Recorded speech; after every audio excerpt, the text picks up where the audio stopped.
বিসমিল্লাহির রহমানির রহিম। প্রিয় হাটকালুগঞ্জ এলাকাবাসী ও আমাদের সুপ্রিয় শুভাকাঙ্ক্ষীগণ, আসসালামু আলাইকুম।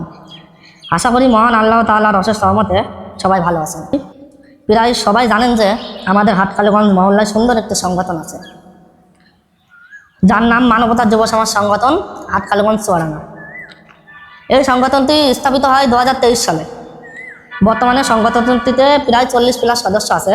আমাদের সংগঠনটি স্থাপিত হওয়ার পর থেকে হাটকালুগঞ্জ মহল্লায় অনেক উন্নয়নমূলক কাজ করে আসছে।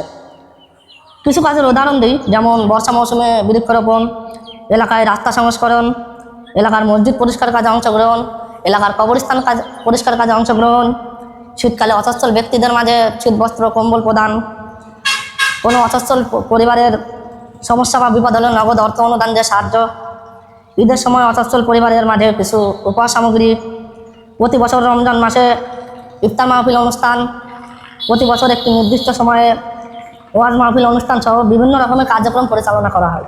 আমাদের প্রত্যেকটি অনুষ্ঠানে আপনারা সকলে সবসময় আমন্ত্রিত।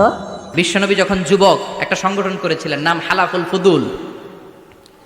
হালাফুল ফুদুল করেছিলেন, ওনার বয়সের 15-20 বছরে সবাইকে এক প্ল্যাটফর্মে নিয়ে এসেছেন, হাতে হাত রেখে শপথ করেছেন, দে টুক অ্যান ওথ, কোনো টেন্ডারবাজি চলবে না, চাঁদাবাজি চলবে না, মাস্তানি চলবে না, ইফটিজিং চলবে না, মেয়েদের অন্য ধরে টানাটানি চলবে না, খাদ্যে ভেজাল চলবে না, ওজনে কম চলবে না, অন্যায়গুলো সমাজ থেকে দূর করে দিতে হবে। চিৎকার করে বলেন ঠিক কিনা?